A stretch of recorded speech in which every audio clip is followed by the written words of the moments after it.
안녕하십니까, 애동다크 운영자 강쌤입니다. 자, 이번 시간에는 통풍장치에 대해서 한번 알아볼 텐데요. 이 통풍장치란 게 뭐냐면은 보일러가 이렇게 있을 때 보일러 내부에는 연소실이 존재합니다. 그래서 버너를 딱 설치하게 되죠. 자, 요거 뭐예요? 노통 보일러입니다. 그래서 내부에서 이렇게 화염을 발생시켜 연소를 시키면 내부에 뭐가 발생돼? 연소가스라는 게 발생되죠. 이 뜨거운 연소가스가 노통 내부를 순환하면서 어떻게 되는 거야? 내부에 있는 급수를 데우게 되는 거죠. 그래서 증기를 발생을 시키는 건데, 이 연소가스라는 거는 계속 사용을 못하죠. 한번 쓰고 나면 버려야 됩니다. 자, 그래서 이 버려지는 가스를 뭐라고 하느냐 하면은 배기가스라고 합니다. 다른 말로는 뭐라 그래? 폐열이라고도 하고 버려지는 열, 남는 열이라고 해서 뭐 배열, 여열 이렇게도 부르는 겁니다. 자, 여기서는 제가 배기가스라고 부를게요. 자, 그래서 이 배기가스라는 거는 쉽게 말하면 연소가스 쓰고서 이제 버려지는 가스인데, 이 녀석은 당연히 굴뚝으로 빠져나갈 겁니다. 이렇게 이제 굴뚝을 설치해서 빠져나가는데, 이때 굴뚝까지 연결된 어떤 장치가 있겠죠. 자, 그래서 우리 앞에서 이미 배웠습니다. 여기서부터 여기까지를 연소가스가 지나가는 길이다라고 해서 연도라고 배웠었고요. 그리고 우리가 흔히 굴뚝이라고 부르는 요 녀석을 연돌이라고 배웠었습니다. 자, 그래서 이 연소가스가 배기 되는 거, 배기가스가 이렇게 나가는 거를 우리는 통풍이라고 하고, 이때 잘 빠져나가게 도와주는 장치들을 통풍장치라고 부르는 겁니다. 자, 이때 통풍장치라는 건 크게 두 가지가 있어요. 자연 통풍과 강제 통풍이라는 게 있습니다. 자, 이때 자연 통풍이라는 거는 뭐겠어요? 말 그대로 자연적으로 통풍을 시키는 거야. 어떤 장치도 쓰지 않는 거야. 자, 그래서 아무런 장치도 없으면, 쉽게 말해서 송풍기가 없을 경우에는 자연 통풍이 되는 거고, 강제 통풍은 뭐예요? 기계를 사용을 하겠죠. 어떤 기계? 여기 있죠. 송풍기를 사용하게 됩니다. 자, 그래서 송풍기를 사용하게 되면은 요거는 강제 통풍이 된다. 이렇게 기억을 해주시면 되는 겁니다. 그래서 기계 장치에 쓰냐 안 쓰냐 요 차이가 되는 거겠죠. 자, 그렇다면 이제 상세한 내용 더 알아보도록 하겠습니다. 자, 그 다음 교재 한번 보면 제1장 자연 통풍 해서 나오죠. 일단 한번 읽어보면, 소형 보일러에 채택되며 배기가스와 공기의 비중차와 연도의 높이에 의한 능력으로 통풍된다. 배기가스의 유속은 3에서 4m/s 정도이다 라고 해서 나오는데, 자, 자연 통풍이라는 건 앞에서도 얘기했듯이 기계 장치를 쓰지 않는 겁니다. 쉽게 말해 송풍기를 쓰지 않는 경우는 자연 통풍이다 라는 겁니다. 그래서 말 그대로 그냥 놔두는 거예요. 냅두면 어떻게 돼? 연소가스, 뜨거운 연소가스가 자연적으로 이렇게 통풍이 되는 겁니다. 자, 쉽게 말해서 우리 가정에서 환기를 시킬 때 그냥 창문만 열어서 환기를 시키죠. 요런 경우는 자연 통풍이 되는 거고, 저희 집에서는 가끔 그럽니다. 내부에 가정 내부에 냄새가 체류할 경우, 우리 뭐 음식하고 나면은 막 냄새 나고 이러잖아요. 그럴 경우에는 창문 열어놓고 선풍기 틀어서 환기시켜요. 그럼 뭐야? 이거는 강제 통풍이 되는 거겠죠. 뭐 그런 거를 예를 들 수가 있는 거예요. 어쨌든 기계 장치를 사용하지 않은 경우에는 자연 통풍이다 라고 보시면 되는데, 이거를 사전적 의미로 쓰게 되니까 좀 어렵게 느껴지는 거예요. 그래서 사전적 의미가 그 읽어본 내용 중에 이렇게 나옵니다. 배기가스와 공기의 뭐라고 나와요? 비중차 에 의해서 환기가 된다라고 나오는데, 자, 요거 참고적으로 알아두세요. 이 비중차라는 거는 다른 말로 밀도차라고도 사용이 됩니다. 그래서 제가 이렇게 알려드리는 거는 엄밀히 우리가 뭐 단위, 절대 단위, 중력 단위 이렇게 넘어가면은 의미가 달라지는데, 우리가 공부할 때는 그냥 같은 의미다라고 알고 넘어가시는 게 편할 거예요. 왜냐? 문제에서 막 뒤죽박죽으로 나오거든. 어떤 경우에는 비중차라고 나오고 어떤 경우에는 밀도차라고 나옵니다. 자, 그게 왜 그러냐면은 우리는 지구상에 있는 단위를 쓰는 거예요. 그래서 지구상에서는 밀도나 비중이 어차피 같은 중력 하에 있기 때문에 똑같이 쓴다라는 겁니다. 자, 그렇기 때문에 우리는 그냥 같은 의미구나 이렇게 알고 넘어가 주시면 되는데, 자, 여기에서 배기가스와 공기의 비중차에 의해서 자연 통풍이 된다? 이게 어떤 의미냐면 이런 거예요. 우리 이 연소실 내부에 연소가스 같은 경우에는 어떻습니까? 우리 열을 발생시켰죠. 연료를 태운 게 연소가스잖아. 그렇기 때문에 온도가 높아. 자, 그리고 외부에 있는 공기는 어때요? 외기 공기입니다. 외기 공기랑 이 비중차를 보는 거예요. 그래서 외부에 있는 공기 같은 경우에는 보일러를 때웠을 때 외부에 있는 공기 겨울철에 쓴다라고 치고 이 녀석은 온도가 확 낮겠죠. 자, 이 말은 연소가스가 온도가 높기 때문에 밀도가 가벼워요. 우리 뜨거운 물, 차가운 물 생각하면 돼. 뜨거운 물은 어떻게 돼? 밀도가 가볍기 때문에 서서히 떠오르고, 차가운 물은 이게 밀도가 무겁기 때문에 상대적으로 이렇게 가라앉는다라고 했잖아요. 그거랑 마찬가지야. 그래서 연소가스는 온도가 높기 때문에 밀도가 낮습니다. 다시 말해 비중이 어때? 비중이 가볍다. 가볍다라고 볼 수 있는 거야. 자, 근데 공기 같은 경우는 어때요? 이 녀석은 비중이 반대로 무겁겠죠. 무거우니까 우리 차가운 물 깔아앉는다라고 했잖아. 공기도 마찬가지. 차가울수록 아래쪽으로 내려간다라고 했었죠. 자, 그래서 이 뜨거운 연소가스와 차가운 공기의 뭐야? 이 비중 차에 의해서 자연스럽게 연소가스는 이렇게 위쪽으로 빠져나가게 되는 겁니다. 그 원리를 사전적으로 이렇게 나타내는 것 뿐이에요. 자, 그래서 배기가스와 공기의 비중 차에 의해 자연 통풍이 이루어진다. 이렇게 알아두시면 되는 거겠죠. 그 외에는 뭐 크게 중요한 내용은 없습니다. 자, 그래서 바로 밑에 보시면 1. 통풍력을 크게 하려면, 자, 이 자연 통풍 방식에서 통풍력을 크게 하려면, 잘 빠져나가게 하려면 어떻게 하면 좋은가? 자, 그래서 한 개씩 보면 첫 번째, 연돌의 높이를 높인다라는 겁니다. 연돌이 뭔가요? 요 굴뚝을 연돌이라고 했죠. 연돌. 이 연돌의 높이를 높여준다라는 겁니다. 이렇게 높여준다라는 겁니다. 왜 그래? 이 지점의 공기의 온도보다 이 높은 지점의 공기 온도가 상대적으로 더 낮겠죠. 그 말은 뭐야? 비중이 더 무거워지는 거고, 상대적으로 연소가스와의 비중차는 어떻게 돼? 커지는 거야. 그래서 비중차가 크면 클수록 통풍력이 늘어나게 되는 겁니다. 더 잘 빠져나가게 되는 거예요. 자, 그렇기 때문에 연돌의 높이를 높일수록 통풍력은 어떻게 된다? 증가한다. 더 잘 빠져나간다. 그 다음 두 번째 보시면 배기가스 온도를 높인다. 이것도 마찬가지죠. 예를 들어 요 지점의 공기의 온도가 일정해. 일정한 상태에서 연소가스의 온도를 더 높여버리면 어떻게 돼? 비중은 더 낮아지겠죠. 그 말은 비중차는 더 커지게 된다. 라는 겁니다. 똑같은 원리예요. 그래서 배기가스의 온도를 높이게 되면은 비중차가 더 증가하니까, 상대적으로 연소가스가 더 가벼워지니까 통풍력이 증가한다 라는 소리예요.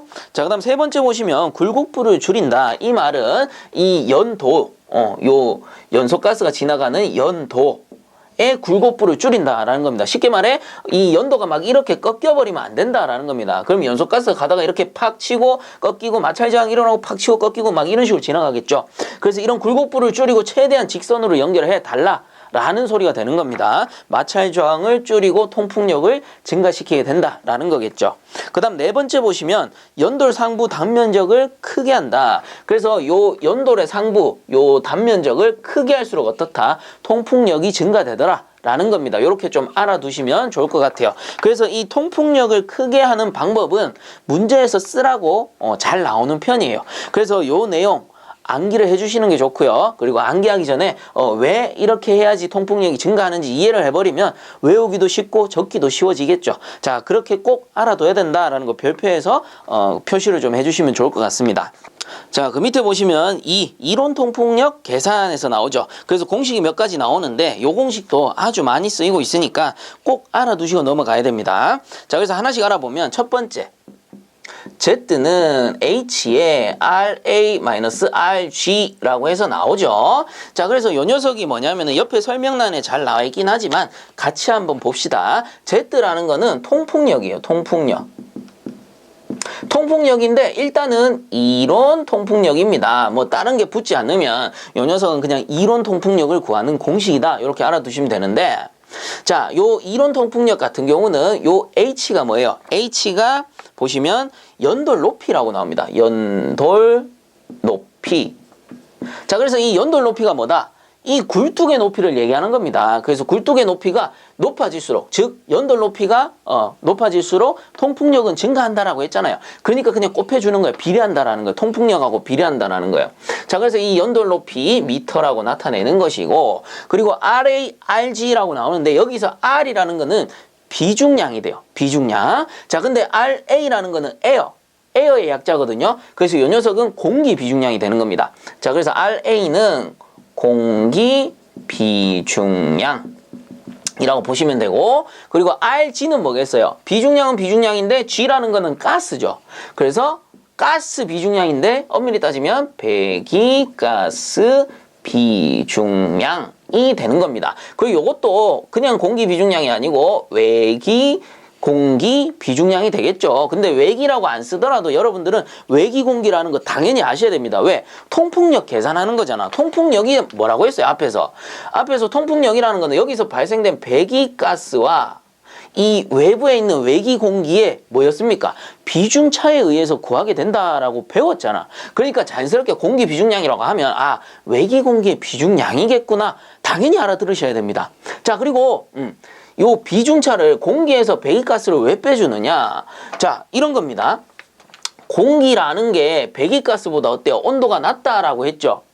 그러니 비중으로 치면 어떻게 돼? 비중이 높은 상태가 되는 거고, 그리고 배기가스라는 건 뭐야? 이 연소가스가 배기가스가 된다며 그 말은 온도가 높은 상태고, 반대로 비중이라는 거는 어떻게 돼? 얘는 낮은 상태가 된다라고 했지. 가벼워진다라고 했잖아요. 그래서 비중이 높은 게 공기고 비중이 상대적으로 낮은 게 가스다라는 겁니다. 그래서 항상 이 무슨 차이를 구할 때는 90%는 높은 거에서 낮은 걸 빼주는 거야. 그래서 여기서 높은 게 뭔데? 공기가 되고 낮은 게 뭐야? 가스가 되는 거야. 자, 그래서 공기 비중량 마이너스 그보다 낮은 가스 비중량을 해서 비중차를 구하게 되는 겁니다. 자, 요 비중차에다가 연돌 높이를 곱하게 되면 자연스럽게 자연 통풍량이 구해지는 거죠. 우리가 앞에서 배운 내용 그대로예요. 왜? 배기가스와 공기의 비중차와 배기가스와 공기의 비중차와 연돌 높이에 의한 능력. 자, 연돌 높이에 의한 능력. 그래서 연돌 높이 곱하기 비중차 해주는 겁니다. 그렇게 하면 뭐가 나온다? 자연 통풍력이 나오게 된다. 자, 이때 구해진 통풍력을 우리는 이론 통풍력이라고 부른다라는 겁니다. 자, 요렇게 기억을 해주시면 되는 거예요. 자, 그 다음 두 번째 공식 보겠습니다. 자, 두 번째 Z에 273H에 TA분의 RA 마이너스 TG분의 RG라고 나오죠. 자, 요 공식은 뭐냐면은 어떨 때 쓰느냐. 첫 번째 공식보다는 조금 복잡하죠. 자, 그래서 첫 번째 공식 같은 경우에는 조건이 비중량만 줬을 때, 혹은 비중량을 다른 말로 뭐라고? 밀도라고 하죠. 밀도 혹은 비중량으로만 조건을 줬을 때는 첫 번째 공식으로 구하셔야 됩니다. 자, 그렇다면 두 번째는 뭘까요? 두 번째는 일단 비중차는 있죠. RA, RG. 이게 뭐예요? 에어, 그 공기의 비중량, 그리고 가스, 배기가스의 비중량이 되는 겁니다. 그리고 밑에는 뭐냐면은 TA라는 건 온도예요. 온도. T라는 건 온도란 말이야. 그래서 공기의 온도, 그리고 이 녀석은 배기가스의 온도입니다. G, 가스죠. 자, 그래서 밑에 공식으로 풀 경우에는 조건이 비중량과 온도 조건을 줬을 때 밑에 있는 두 번째 공식으로 풀이를 하게 됩니다. 자, 그래서 밑에 있는 요 온도차가 절대 온도란 말이에요. 그러면 예를 들어 몇 도시인지는 문제에서 나오겠지만 뭐 X도시다. 몇 도시인지 모르지만 그래서 절대 온도로 구해야 되니까 이 공기 온도에 더하기 273을 해야 될 거고, 그 다음 배기가스 온도 도시에다가 더하기 273을 해야 될 겁니다. 자, 요렇게 양단에 273을 더해줘야 되니 273을 곱해서 어떻게? 약분을 해줘라. 요 뜻입니다. 자, 그래서 비중량과 온도 조건을 줬을 때는 두 번째 공식으로 구한다. 꼭 알아두시고요. 자, 그 다음 세 번째 공식 한번 볼게요. 세 번째 공식 같은 경우에는 Z는 355H에 TA분의 1 마이너스 TG분의 1이라고 나옵니다. 자, 요거는 이제 감이 오시죠? 자, 첫 번째는 비중량만 있었어, 공식에. 그러니까 비중량 조건으로 나왔을 때는 첫 번째 공식. 그 다음 두 번째 공식은 비중량, 온도 다 있어. 그러니까 비중량과 온도 같이 줬을 때 두 번째 공식. 세 번째 공식은 뭐예요? 온도 조건만 있지. 자, 그래서 문제에서 온도 조건만 주게 되면은 세 번째 공식으로 구하게 되는 겁니다. 자, 이렇게만 설명하면 요런 질문 정말 많이 하시죠. 쌤, 355는 도대체 어디서 나왔나요? 자, 요거 궁금해 하시는 분들 많습니다. 그래서 이게 어디서 나왔느냐 하면은 차이점을 볼게요. 1, 2, 3번 공식 차이점을 봤을 때 1번, 2번 공식 같은 경우에는 비중량이 둘 다 들어가 있습니다. 근데 3번 공식은 어때? 비중량 조건이 없단 말이야. 자, 그렇기 때문에 요 3번 공식 같은 경우는 어쩔 수 없이 요 비중량을, 공기와 가스의 비중량을 공기 비중량으로 통일시켜. 공기 비중량을, 조건이 없으니까 공기 비중량으로 통일을 시킵니다. 그래서 공기 비중량은 정해져 있기 때문에 그래요. 그래서 그 공기 비중량이 얼마냐? 세 번째 공식 우측에 보면 설명란에 나옵니다. 공기 땡땡 해가지고 1.294라고 해서 나오죠. 그래서 공기 비중량이 1.294인데 요거 반올림하면 어떻게 돼? 반올림하면 1.3이 나온단 말이야. 그래서 요 1.3을 어디에 넣느냐? 두 번째 공식에서 봅니다. 두 번째 공식에서 요 RG 자리에다가 대신 넣어버리는 거예요. 그래서 요 공기 비중량을 1.3 그리고 RG 배기가스 비중량도 조건이 없기 때문에 요 밑에 공식 같은 경우는 1.3을 대신 넣는 겁니다. 그 말은 요 1.3을 양단에 곱하나 요걸 빼서 여기 곱하나 같다라는 소리죠. 즉 273 여기에다가 곱하기 요거 1.3을 해보니 여기 얼마가 나온다? 354.9 정도가 나오는 겁니다. 그래서 요거 반올림 해보니까 얼마 나온다? 355가 나온다라는 겁니다. 그래서 양단에서 같은 숫자를 빼버렸기 때문에 요 분자에는 뭐야? 1이 들어가게 되는 거예요. 자, 그래서 요렇게 유도해보니 355가 나오는구나. 그래서 요렇게 하고 위에는 11. 그래서 공기 비중량으로 통일시키는 공식이 바로 요 세 번째 공식이다라는 겁니다. 그래서 이렇게 통일을 시켜서 온도 조건만 줬을 때 요 공식으로 풀이가 가능하다라는 뜻이 되는 거예요. 자, 그래서 여러분들 요 세 가지 공식 결국은 요 두 번째 공식에서 유도가 되는 겁니다. 두 번째 공식에서 공기 비중량으로 통일을 시키면 세 번째 공식이 되는 거고요. 그리고 만약에 자, 요거 지워버리고 우리 여기 밑에 온도 있죠. 온도 조건. 보기 좋게 제가 필요 없는 거 좀 지워드릴게요. 이렇게 지워버리고 자, 아까 전에 앞에 온도 조건이 있었는데 요 온도 조건이 예를 들어 양단의 0도시다. 양단의 0도시다. 그 말은 뭐예요? 온도 조건이 없다라는 거야. 그렇게 되면 공기 온도도 273 그리고 가스 온도도 273 되죠. 왜? 0 더하기 273 0 더하기 273 하니까 자, 이때 양단에 약분을 해버리면 어떻게 돼요? 273이라는 수치는 다 사라지고 TA, TG도 다 그냥 1이 되는 거야. 그렇게 되면은 얘가 1, 얘 없어졌어. 그럼 무슨 공식 돼요? H 곱하기 RA-RG 첫 번째 공식이 되는 거예요. 자, 그래서 두 번째 공식이 가장 중요한 거예요. 요 공식만 알면은 만약에 온도 조건 줬어요. 온도 조건만 줬어요. 그럼 비중 대신에 1 넣어버리면 되는 거야. 1 넣어버리고 여기 곱하기 1.3 해버리면 되는 거고 예를 들어 문제에서 그 비중 조건만 줬어요. 그러면 이거 온도 조건 지워버리고 273 지워버리면은 요 공식이 된단 말이야. 그래서 두 번째 공식 꼭 암기해 주시고 뭐 유도해서 쓰셔도 되고요. 저는 그냥 세 개 다 외우는 게 편한데요. 그럼 세 개 다 외워서 쓰셔도 되는 겁니다. 그래서 문제의 조건에 맞게끔 요 세 개 중에 한 개씩 골라 쓰면 된다. 라는 거예요. 자, 그리고 한 가지 추가적으로 더 있는 게 고체 연료일 경우 해가지고 공식이 하나 더 나오는데 요거까지 한번 정리를 해보면 자, 고체 연료일 경우입니다. 고체 연료의 경우에는 Z는 H에 TA 분의 353 마이너스 TG 분의 367 해서 나오죠. 그래서 그냥 외워버리시면 제일 쉽긴 한데 일단 왜 이렇게 나오는지 설명을 드리면 자, 딴 거는 뭐 똑같죠. 딴 거는 요 녀석하고 비슷한 것 같기도 하고 요 녀석하고 비슷한 것 같기도 하고 자, 이게 어떻게 나오냐면 두 번째 공식에서 273을 양단의 비중량에 곱해보는 거예요. 그러면 여기 있던 273이 여기 들어가는 거야. 그래서 여기 273, 여기 273이 먼저 곱해집니다. 그리고 요 첫 번째 같은 경우에는 공기 비중량을 곱해요. 그래서 여기서는 반올림 하지 않고 공기 비중량이 1.294 그대로 들어갑니다. 그러면 대략 값이 이렇게 나옵니다. 353으로 나와요. 그 다음에 요 두 번째 요 녀석 같은 경우에는 여기 곱하기 뭐라 했어? 고체 연료라고 했잖아. 그래서 고체 연료의 비중량을 곱합니다. 1.345라고 나오죠. 그래서 구해보니 대략 367 정도가 나오더라 라는 겁니다. 그래서 결과적으로 뭐예요? 이 두 번째 공식에서 유도된 공식이다.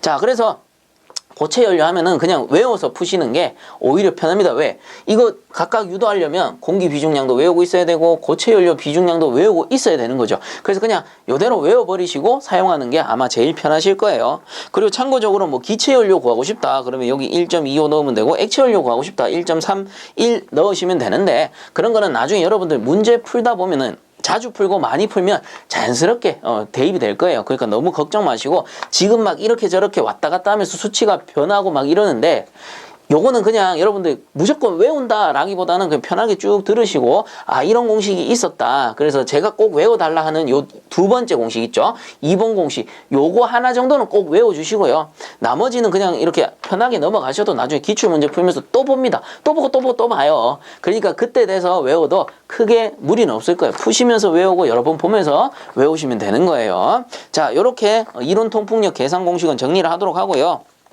자, 이제 그 밑에 보시면 3. 실제 통풍력. 이론 통풍력에서 마찰 손실 수들을 뺀 값으로 하며 편의상 약 20%를 줄인다라고 돼 있죠. 자, 이게 무슨 말이냐면은 이론적으로 요 연소하고 나서 배기가스량이 100이 발생했다라고 칩시다. 그래서 요게 이론적인 양이에요. 그렇다면 이론적으로는 빠져나갈 때도 어때? 배기가스량이 100이 돼야 된다라는 소리거든요. 그러나 실제적으로는 어떻게 되는 거야? 이 연도의 외면이나 연돌, 굴뚝의 이 외면에 가스가 지나가다 보니 마찰 저항이 생기더라라는 겁니다. 그래서 마찰 손실에 의해서 20%가 손실이 되고 빠져나가는 양은 100이 아니고 약 80 정도가 빠져나가더라 라는 겁니다. 그래서 손실을 20%로 보고 우리 실제적인 통풍력은 80%로 보자 라는 겁니다. 자, 그래서 요거를 정리해 놓은 게 밑에 공식이죠. 실제 통풍력은 이론 통풍력 곱하기 0.8입니다. 그래서 실제 통풍력은 이론 통풍력 곱하기 0.8로 계산을 하게 되는 거예요. 요거 꼭 기억을 해 주셔야 됩니다. 그래서 요것만 알아버리면 실제 통풍력 구하는 거 정말 쉬워요. 왜냐하면 우리가 이미 이론 통풍력 구하는 공식을 배웠잖아. 뭔데? 얘들이 다 뭐예요? 얘들이 다 이론 통풍력 구하는 공식이에요. 그래서 만약에 실제 통풍력을 구하세요라고 하면은 이런 공식들로 이론 통풍력을 먼저 구합니다. 그리고 곱하기 0.8만 하면 돼요. 왜? 이론에다가 0.8만 하면 되니까. 얘가 뭔데? 이론이잖아. 그리고 얘도 뭔데? 이론 통풍력 구하는 거라며. 그래서 구해가지고 곱하기 0.8 하면은 실제 통풍력 된다라는 겁니다. 여기도 구해가지고 곱하기 0.8 요런 식이에요. 어려울 거 하나도 없죠? 마찬가지. 자, 요렇게만 구하시면 돼요. 어려운 내용이 하나도 없어요. 그래서 공식만 알고 요 실제는 이론 곱하기 0.8이다. 요것만 정리를 해버리면 우리 웬만한 문제 다 풀 수 있습니다. 자, 이렇게 정리하고 넘어가도록 할게요. 자, 그 다음 제2장 강제통풍 한번 보도록 하겠습니다. 자, 강제통풍이라는 거는 송풍기를 사용하는 방식이다라고 했죠. 즉, 기계장치를 사용하게 된다라고 했었는데, 자, 요 크게 세 가지가 있습니다. 압입, 유인, 평형 이렇게 세 가지가 있어요. 이 중에 압입, 유인, 평형인데 유인 통풍은 다른 말로 흡입 통풍이라고도 부르게 됩니다. 그래서 문제에서 막 바뀌어가면서 출제되니까 요 명칭 기억을 해주셔야 되고요. 저도 유인 통풍이라고 할 때도 있고 흡입 통풍이라고 할 때도 있으니까 그게 이거구나 이렇게 알아들으셔야 됩니다. 자, 그래서 하나씩 보면 첫 번째 압입 통풍. 첫 번째 줄 읽어주세요. 연소실 앞에 압입 송풍기를 장착하여 통풍하는 방식. 자, 그래서 압입 통풍은 송풍기를 연소실 앞에 여기에다가 설치를 하는 거예요. 그래서 여기 설치해서 이렇게 불어 넣어주는 형식이야. 그러면 쌤, 연소실은 어딘데요? 여기 화염 보이죠? 화염. 그래서 이 부분이 연소실이다 라고 보면 됩니다. 그래서 화염에 의해서 연소가스가 발생하게 되고요. 이 연소가스를 다 쓰게 되면 어떻게 돼? 배기가스가 되어서 이렇게 굴뚝으로 빠져나가게 되는 거겠죠. 자, 이때 압입 통풍이라는 거는 결국 뭐야? 송풍기를 여기 연소실 앞에, 연소실 전단에 설치해서 이 공기를 불어 넣어주는 형식이에요. 공기를 불어 넣어줌으로써 불어서 밖으로 배기가스를 빼내어주는 방식이다. 이렇게 보시면 됩니다. 그래서 불어 넣어주는 형식이다 보니까 이 연소실 내부의 압력은 정압 상태예요. 정압 상태라는 게 뭐야? 대기압보다 높은 상태다라는 거겠죠. 왜? 계속해서 불어 넣어주기 때문에. 자, 그래서 뒤쪽에 마저 읽어보면 연소실 내 압력이 대기압보다 높은 정압 상태이며 이제 아시겠죠? 그리고 줄 거 주세요. 연소가스나 화염의 누설이 발생할 수 있다. 그래서 연소가스나 화염의 누설이 왜 발생하느냐? 자, 얘는 계속해서 불어 넣어주는 방식이고 정압 상태라고 했어요. 대기압보다 높은 상태. 그래서 이런 보일러를 장시간 몇 년씩 몇십 년씩 쓰다 보면은 요런 이음부 있죠. 용접 이음부라든가 뭐 볼트너트로 체결해 놓은 덕트부라든가 이런 데에서 헐거워진다거나 용접이 깨어진다거나 하게 되면 어떻게 돼? 내부의 압력이 높은 상태이기 때문에 연소가스가 이렇게 막 새어나갈 수가 있다라는 거겠죠. 자, 그 내용이에요. 연소가스나 화염의 누설이 발생할 수 있다라는 겁니다. 그리고 배기가스의 유속은 8m/s 정도이다. 참고적으로 보시면 되고요. 자, 다음 두 번째, 유인통풍. 그래서 첫 번째 줄 긋습니다. 흡입통풍이라고도 하며 연도에 배풍기를 장착하여 통풍하는 방식이다. 자, 그래서 유인통풍, 다른 말로 흡입통풍이라고도 한다라고 했죠. 이 녀석은 뭐야? 압입통풍은 연소실 앞에 설치했다면 유인통풍, 흡입통풍이라는 거는 여기 연소실 뒤쪽에, 요게 연소실이면 요 뒤쪽에 송풍기입니다. 송풍기인데 요걸 빼준다라고 해서 배기가스를 빼준다라고 해서 배풍기라고도 불러요. 원리는 어차피 송풍기입니다. 송풍기. 자, 그래서 이 송풍기를 연소실 뒤쪽에 설치하게 되면 유인통풍이라고 하는 겁니다. 왜 그래? 공기가 이렇게 유인되고 연소가스도 마찬가지로 유인되어서 빠지죠. 그래서 이건 뭐야? 쭉쭉 빨아당기잖아. 빨아당긴단 말이에요. 그래서 흡입되어서 나간다라고 해서 흡입통풍이라고도 부르게 되는 겁니다. 그리고 저 역시도 흡입통풍이라고 더 많이 불러. 이게 입에 착착 감기더라고요. 저 같은 경우에는. 자, 그래서 교재 마저 읽어보게 되면 통풍하는 방식으로 그 뒤에 연소실 내의 압력은 대기압보다 낮은 부압 상태이며, 그래서 압입하고는 반대죠. 요거는 부압입니다. 대기압보다 낮아요. 왜? 쭉쭉쭉 빨아내주잖아. 빨아당기잖아요. 우리 그 공전행동에서 진공펌프 생각하시면 돼요. 진공펌프 뭐야? 장치 내부에 그 압을, 공기를 뭐 혹은 가스를 쭉쭉 빨아내 주는 거거든. 그래서 빨아내다 보니까 대기압보다 낮은 부압 상태다라고 보는 겁니다. 자, 그리고 외기 공기의 누입이 발생할 수 있다. 이거는 부압이기 때문에 이런 용접부나 볼트너트 이음부에서 뭐 균열이 발생하면 외부에 있는 공기가 안으로 이렇게 빨려 들어갈 수가 있다라는 소리겠죠. 그래서 외기 공기의 누입이 발생할 수 있다. 그리고 배기가스의 유속은 10m/s 정도이다. 참고적으로 보시면 됩니다. 자, 그 다음 밑에 보시면 세 번째, 평형통풍에서 나오죠. 그러면 여러분, 평형통풍은 뭐겠어요? 요거 두 개를 합쳐놓은 상태입니다. 그래서 앞에 송풍기 하나 달고 뒤에 송풍기 하나 다는 겁니다. 그렇다면 이 세 개 중에 효율이 가장 좋은 거는 당연히 평형이겠죠. 효율이 가장 좋다.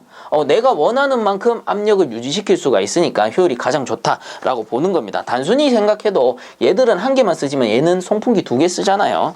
자, 그래서 한번 읽어보면 첫 번째 줄 읽어주세요. 압입통풍과 유인통풍을 조합한 형식. 요게 사실 다죠. 그래서 조합한 형식으로 연소실 앞에 송풍기와 연도 내에 배풍기를 장착. 연도죠, 연도. 요거 연도고요. 이렇게 올라가는 거는 연돌입니다. 그래서 연도 내에 요 송풍기, 배풍기를 장착한다라는 거예요. 자, 그래서 배풍기를 장착, 정부압을 임의로 조정하여 사용할 수 있다. 정부압을 내 마음대로 조정하니까 효율이 좋은 거예요. 그리고 배기가스 유속은 10m/s 이상이며 실제적으로 가장 많이 사용되는 통풍 방식으로 소요 동력이나 설치비가 많이 든다. 그렇죠. 송풍기가 두 대니까 설치비나 동력은 더 많이 들 수밖에 없다라는 겁니다. 즉 효율은 좋지만 가격은 비싸다. 이런 소리가 되겠죠. 자, 그래서 참고적으로 한 가지만 더 설명해 드리면 요 세 가지 중에 효율이 가장 낮은 거는 압입통풍이 됩니다. 얘가 세 가지 중에는 효율이 그래도 가장 낮은 편이다. 왜 그러냐?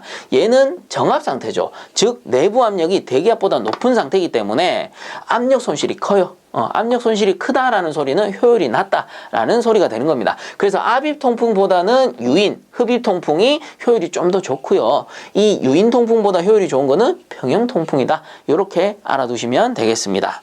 자, 그리고 이제 밑에 보시면 4. 강제통풍 시 통풍력 조절 방법 해서 나옵니다. 자, 앞에서 우리 자연통풍에서 통풍력을 증가시키는 방법이 있었죠. 뭐 굴뚝의 높이를 높인다던가 단면적을 키운다던가 이런 방식이 있었다면 이제 강제통풍 방식에서는 어떻게 하느냐? 첫 번째, 송풍기 회전수를 조절한다. 그래서 이 송풍기 같은 경우는 이런 임펠러가 설치가 되고요. 임펠러가 원심력에 의해서 운전을 합니다. 그럼 얘가 돌아가면은 이렇게 설치를 하게 되는데 공기가 빨려 들어와서 이렇게 쭉 내뱉어지겠죠. 이때 요 회전수, 회전 RPM을 조절한다라는 겁니다. 그 다음 두 번째, 댐퍼에 의한 조절해가지고 댐퍼 같은 경우는 송풍기 이 뒤쪽에 흡입 댐퍼도 있을 거고 뭐 치출 댐퍼도 있을 건데 어쨌든 요 송풍기와 덕트가 연결이 돼요. 그리고 덕트 내부에는 댐퍼라는 장치가 설치가 됩니다. 댐퍼. 그래서 요 댐퍼가 열고 닫고 하면서 유량을 조절하게 됩니다. 그렇게 되면 공기량이나 연소가스량을 조절할 수가 있겠죠. 그래서 댐퍼에 의한 제어법이 있을 거고요. 그 다음 세 번째 보시면 흡입 베인에 의한 조절법 해서 흡입 베인은 요 임펠러 내부에 별도의 베인이 이렇게 설치가 돼요. 그래서 이 베인의 각도를 조절함으로써 유량을 조절해 줄 수가 있습니다. 이런 거를 흡입 베인이라고 합니다. 그래서 흡입 베인에 의한 용량 조절법이 있겠다라는 거고. 자, 그리고 밑에 보시면 팁박스에 배인에 대한 설명 나옵니다. 간단하게 읽어보면 유입된 공기를 일정한 방향으로 축을 회전시키기 위해서 붙어있는 작은 날개들 또는 풍향기와 같이 공기를 유연하게 흐르게 하는 것이다. 그래서 기류의 흐름을 조정함으로써 유량을 조절한다. 이렇게 보시면 좋을 것 같아요. 자, 이렇게 해서 이번 시간도 마치도록 하고요. 본 영상이 도움되셨다면 구독과 좋아요 한 번씩 부탁드리겠습니다. 자, 수고들 많이 하셨습니다.